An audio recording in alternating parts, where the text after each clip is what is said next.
Welcome to A Bit of Insight, where we explore how to live well, travel far, and inspire others along the way.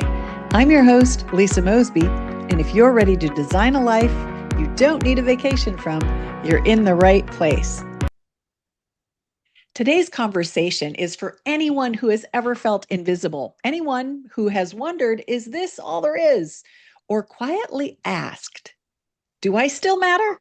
Welcome to A Bit of Insight. I'm Lisa Mosbey, your host. Aging and retirement are more than a life transition. They are emotional ones. And my guest today is Sharon Rolph. She was a behavioral scientist before the job title even existed, a lifelong learner who skipped second grade, often felt unseen in her career, and built remarkable mental strength by refusing to live from fear. She now helps retirees move through the emotional shift of leaving work, not towards decline, but towards contribution and living fulfilled. She calls it finding your fresh courage. And today we're tying that to travel, wellness, possibility, and the spark that still lives inside us. Sharon, welcome. Thank you so much for being with me today. Thank you for having me. It's a delight to be with you today, and I'm looking forward to giving some good insight to your audience. I appreciate that. I want to start with feeling invisible, like the then and the now. You skipped second grade, you felt invisible most of your career. How can someone be both high potential and unseen?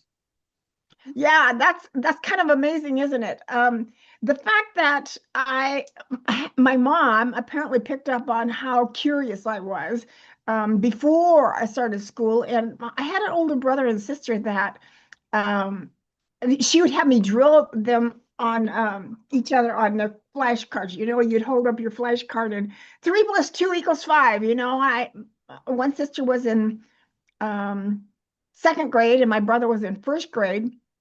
He was actually doing first grade over again, so he wasn't paying attention initially, but I was. And by the time I started first grade, I almost knew my sister's second grade flashcards better than she did. But I wanted to be invisible as a kid because of the trauma going on in our home. And I kind of figured, kids try to make sense of stuff. And I thought, well, if I be obedient, don't rock the boat, get good grades, and yeah, and don't rock the anyway, that I would maybe be safe. And I didn't realize that wanting to be invisible at home correlated on through my life with high school and college and my career. And I kind of called, somebody asked me recently what it felt like in my career to be invisible. And I said, well, it just was kind of tethered. I was always responsible and resilient and good grades, but my whole potential was felt tethered. I recently, Lisa, actually asked my subconscious if I could be connected to the free spirit that I was conceived with and jump over that trauma and be my free spirit now. And it is coming alive. And oh, I've got a new persona I'm working on. So I'll go ahead and show you. Here's my new part of my new persona. I had this hat maybe 6, 8 years before I ever wore it. Because, where do you wear a fancy hat like this to? But I did wear it to my girlfriend's birthday party about the same time I started coaching school. And it was a revelation that there's something in.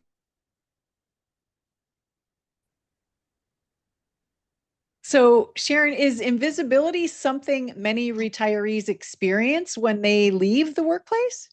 Well, I think they kind of do it by mistake or by default. You're not communicating with your colleagues every day anymore. There's no clients reaching out to you, and maybe you start declining invitations. I don't think I'll go to the birthday party, on Thursday. or some of their aches and pains might hold them back. The fact that, oh, do you really want me? They start questioning their own. Well, okay, I actually bought this what do you call it? Stage prop. I have a red heart here because it is Valentine's Day in a few days, but I have the word honor on it because do we honor our own self without our business card and our title and our accomplishments? Those accomplishments disappear when you're in retirement. I know I took about 3, 4 months, but I started bouncing off the wall a little bit. And I thought, how do I know if I'm productive today? That mattered to me. Maybe it matters to you too. Well, there's no boss to please anymore. It's time to please yourself. So honor the things in your heart that you've always wanted to be or do or have. There's, I've seen a little quote of the self honoring yourself is like being your own hero. Can and trusting yourself. I don't know that we ever talk about trusting ourselves, but when you start declining invitations and maybe you have some aches or pains, but go anyway, do it anyway because the I, well, this is a little bit not exactly tied, but I used to think about what the next step I needed to take, and I'd imagine kicking the back of my chair, even at work, in a mental kind of way, kicking my chair, say, "Come on, Sharon, put something out there," because there's other people in this room that would like to say what you want to say, but they're not courageous enough.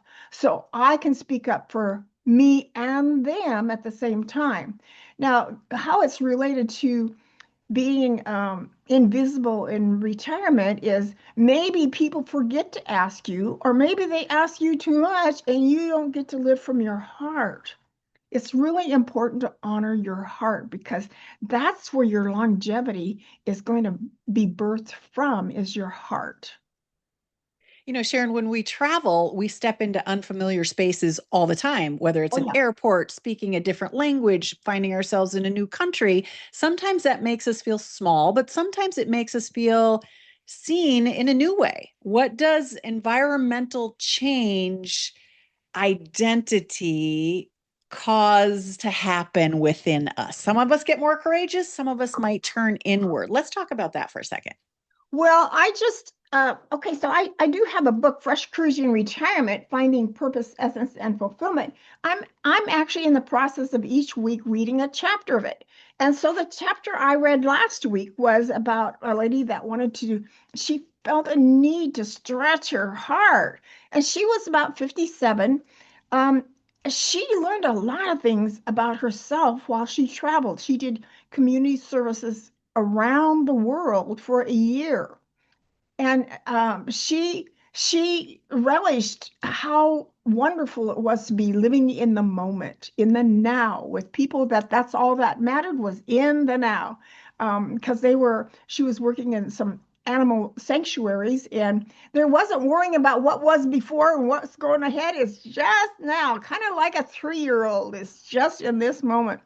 She learned wonderful things about herself as she traveled. She liked to, especially, learn about the countries that she was in and the people that she was in. But it was amazing to her how much she stretched and learned about herself in a new way. And oh, one of the things I asked her on my podcast, did she always feel safe? And she said what she did was notice how the other women in the country were walking or acting or talking, maybe. Because so if it was normal to walk behind a guy, she would do that, or she.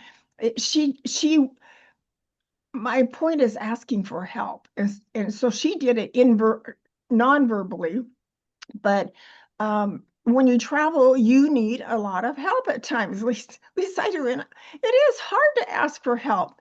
But if it makes a difference in whether it makes your day or where you get where you intend to go, well, be brave and ask for help. Have that fresh courage. And something else that you speak of often in your books and just with folks is something called inner permission. And I think we do have to give ourselves inner permission, especially in those spaces where we're uncomfortable, where we don't know what we're doing or we don't have all the answers. We can only plan so much. Can you share with us what does inner permission really mean to you? Well, to be different, to be a disruptor, to be different. I've been kind of pursuing thinking about myself. I've always been uncomfortable with being different. Well, I'm starting to wake up to the fact that maybe my being different is what makes me super powerful. You know, the fact that well, one of the things that's getting to me a lot lately is there's 90% of people have hair down to the waist, even the guys. And what's different about that? You're going along with the crowd and doing what, you know, I know one of the gals in my tops group that I see every week, she grows her hair long so it can be a wig for somebody else that has cancer. So she has a purpose to hers. But so many people, I mean, how about when we were in high school, we had to wear the right jeans, or the right, uh, is it Levi's or the, the fitting in with a crowd makes you look pretty normal, average, but to stand out is not often accepted, and uniqueness is what makes us beautiful because I love how each of us, Lisa and I, are different, and we're different in a purposeful, powerful way. So, how can And small adventures train emotional courage for bigger life transitions? small, well, Adventures. Yeah. yeah, I've been chewing a lot lately, Lisa, on doing the Rhine River cruises, or even I guess there's small cruises even on the Mississippi or the There are. Columbia. And being out in nature and you never, well, one of my favorite words is vulnerability because until you until you share your real self with and oftentimes it feels like you're blurting out nonsense, but you don't know where it's going to land. One of my little art blocks that I love so much is being willing to show up and be seen without any guarantee of the outcome. So if I'm on a small river cruise and I just stick to myself and do my own observation, that's nice. But when you meet new people, you never know what you have in common until you be vulnerable with each other. You might learn a lot from them. I'm getting so many, like meeting Lisa was one of those situations where I'll just see if about connecting. Maybe she'll connect with me, maybe she won't, maybe she's too busy. But we did, and we had a marvelous conversation, and here we are. So, doing something new and unusual, well, I like to liken it to a 3-year-old in your kitchen.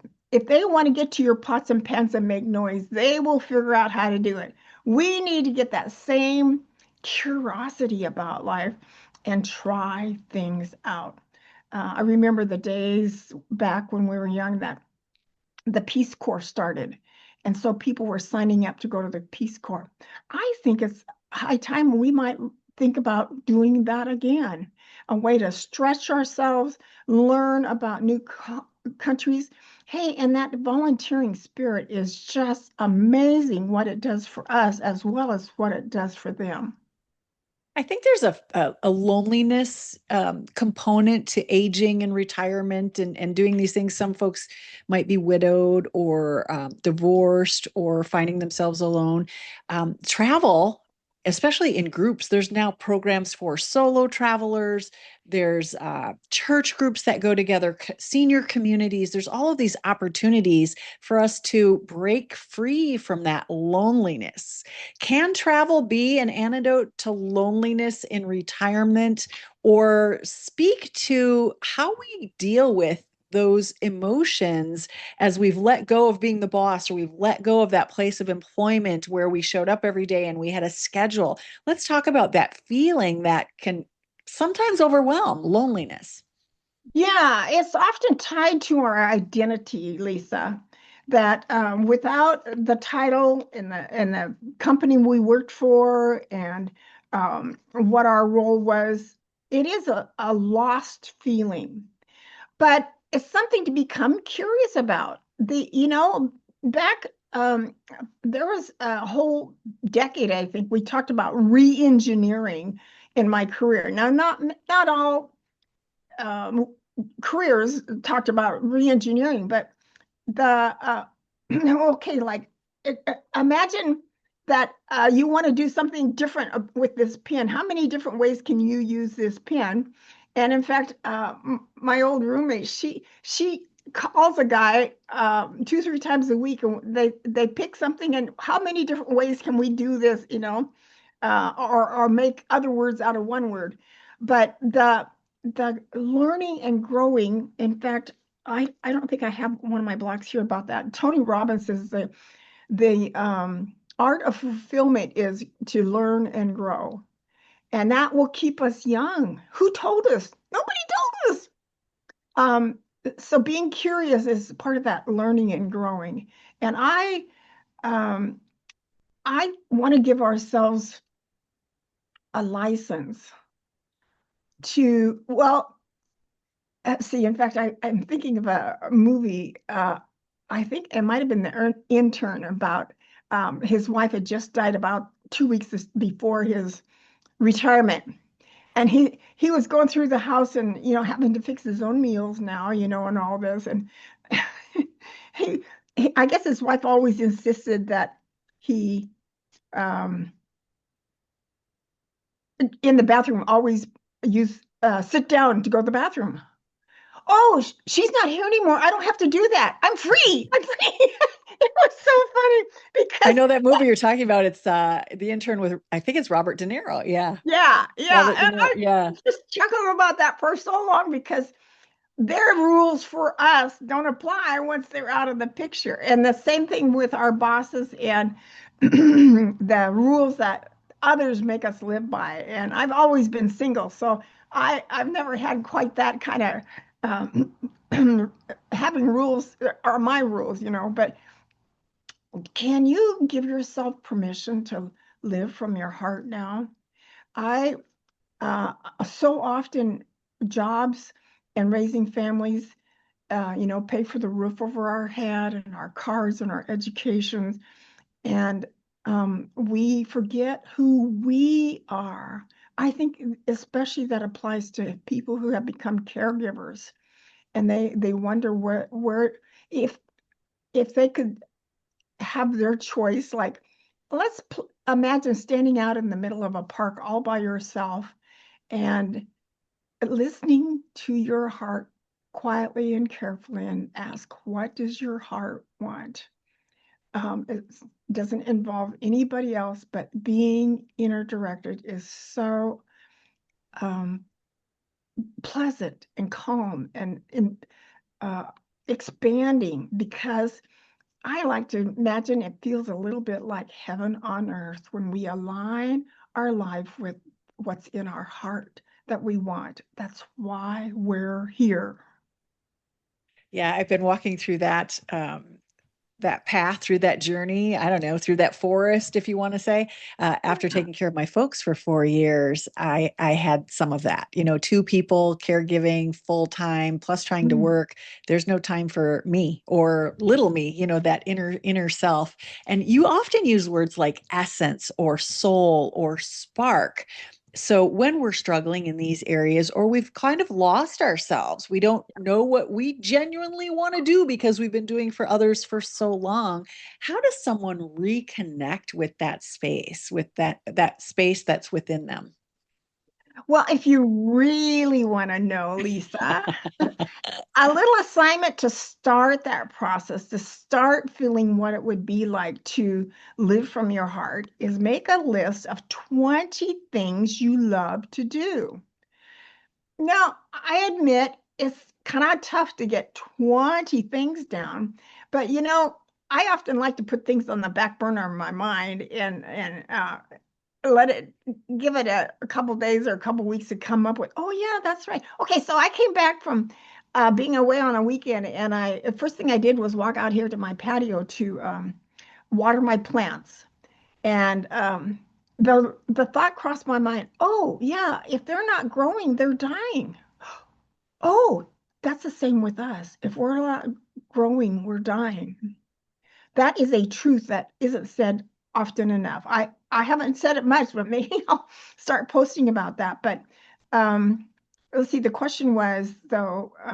Oh, the spark. Okay, so after we list 20 things we love to do, then I actually have a program that I have recorded in 5 modules. That is, um, discover your spark, rekindle your joy. And another assignment is to list 15 things that you like about yourself. I've always, I used to love my hair. It's got so curly in the last 10 years that where did this come from? But I felt good about always looking great with my hair and my clothes and my things about me, that I'm always full of integrity and responsibility. So what do you like about your own characteristics? Maybe people pay you compliments, and you didn't know that it mattered to them, but they loved you because of your character. Another thing we do is look at 3 or 4 hot buttons, negative or positive, and we wrap all that, Lisa, into a metaphor. By the end of that was the first thing I learned in coaching class, and at the end of the weekend, we stood in a circle and read our essence statement to each other. And I noticed that the people reading theirs ahead of me was kind of sniffling. And I thought, why are they sniffling? Well, it came my turn. And I had such a precious moment. I thought, nobody's ever asked me to define my soul before. And here's what I read that day: I am precious jewel of wisdom. I am colorful collaborator, motivator, and learner. I am tranquil, authentic, and pure inspirer. I light fires. And I'm here to light the fire in 10% of the boomers around the world to know themselves on the inside, their soul, because it starts feeling a lot like heaven on earth. What a glorious time in retirement to uh, repurpose our free time in a way that just is such a joy to contribute freely in this time freedom. Yeah.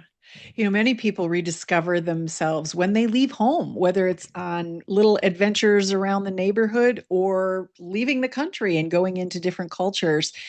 How does or why does distance create clarity when we can walk away from our stuff and go just be adventurous and courageous and brave and experience the world? Well, you might actually feel something like that on vacation, like when you're out looking at the ocean and the water, and it's quiet and silent, and you're just enjoying the sunshine and the seagulls maybe. Or maybe you're watching a campfire and you're just sitting there, not, that silence and that calm presence of just being you and the earth, the weather. There's often little uh, what is it? This a still small voice that talks to you. Now, granted, it may scare you, but almost may be repeating something that's already in your heart and you haven't heard before. You haven't really listened. That listening is a key part because when the still small voice talks to you, it's usually right on target. And even though it scares you, it's worth asking, I wonder how it could happen. Because the Fresh Courage title of my book came from a Hallmark movie, and they said, when you go home from vacation, you often go home with fresh courage.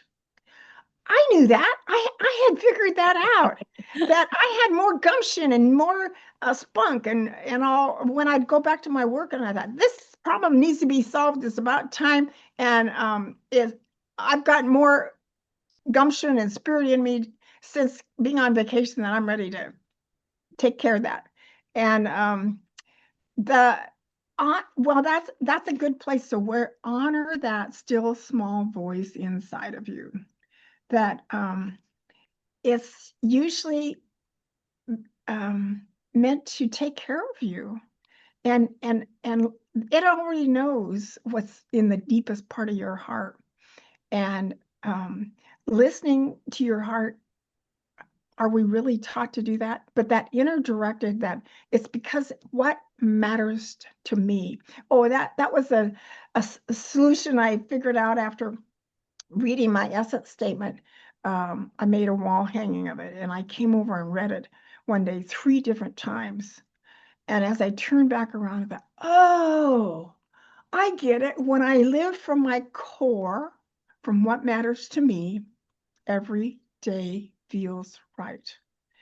And I would like that to be for everybody, but I know those we live with have requirements sometimes that doesn't align with that. So we have to wait for that being uh, alone to have uh, it come forth. Yeah, come forth would be a good. Materialize. Sure, I can see that. What shifts emotionally as we start to do this work? You've given us a few different things, 20 things that you like to do, 15, write down a list of 15 things that we like about ourselves. So we start to identify what brings us joy and give ourselves grace through appreciating our own selves, whether it's our personality or our body or our state of mind. What are some other actions that folks can take right now to start to create that shift of moving into a life well lived, a life of fulfillment, and letting go of the past? We worked our whole lives. We did have a title, we did have authority, we were earning income, and now we're in a different space, a different place. We're retired, we have time, we can enjoy our grandchildren. Give us some life lessons here, some life advice on how do we start to really embrace this next phase, not sit and wait, but actually get out there and enjoy and experience and have adventure and reach that fulfillment. Yeah, okay. That came with the second chapter of my book that I read just on Monday this week, because volunteering is a great way to try some things out. That was the tip number one, is try something, and if it doesn't fit, try something else. The John Barnett was the 6-time Washington State AARP president, and he shared with me on my podcast it's 9 tips for around volunteering. And it helps you get out socially. It helps you learn some new things. It makes a difference in other people's lives. So volunteering is a huge avenue to. Oh, and the best part why I love talking about volunteering is my mom said, well, Sharon, there's a lady in a church that asked for some help. And when you help her, she gets blessed and you get blessed. Oh, you mean volunteering makes me feel good? That is not talked near enough. And that there's like over the next 20 years, something like 3.9 trillion hours available for volunteering. And instead of um, being a couch potato, which it might take 3 years for a couch potato to die, but yeah, um, the, enriching the lives of others. In fact, I had a dream a couple nights ago about uh, a family making grandma's raspberry jam recipe, and like a 5 gallon bucket of, and then sending home raspberry jam to all the relatives. And I thought, what a intergenerational experience that would be to, and know that when you're putting your raspberry jam on your toast, that this is from grandma. And that's kind of weird sidebar, but um, doing for others is such a there's a spirit of kindness and helping each other with good touches of life that warm our spirit. And one of the things art block I gave to a friend on Saturday was uh, recalling warm, precious memories is what strengthens us mentally. Mentally, when you're putting that jam on the toast from grandma, that strengthens you mentally because this is somebody who loves you and put all the effort into sending love home with you.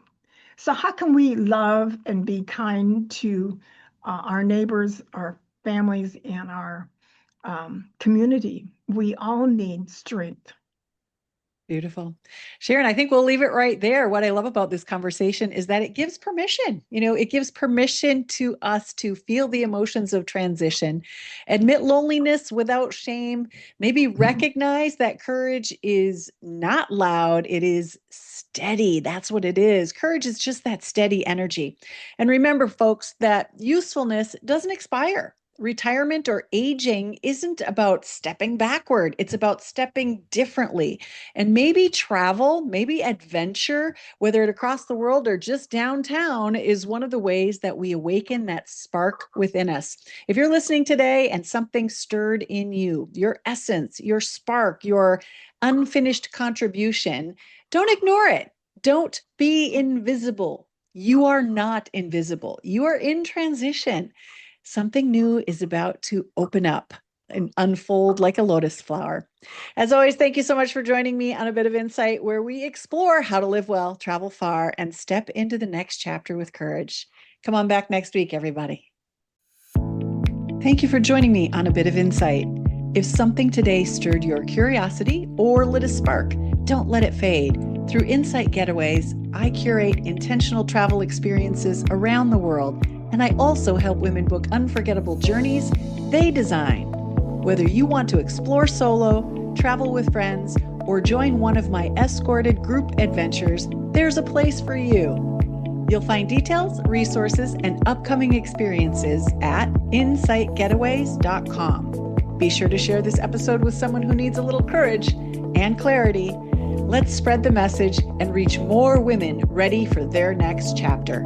Until next time, live well, travel far, and inspire others.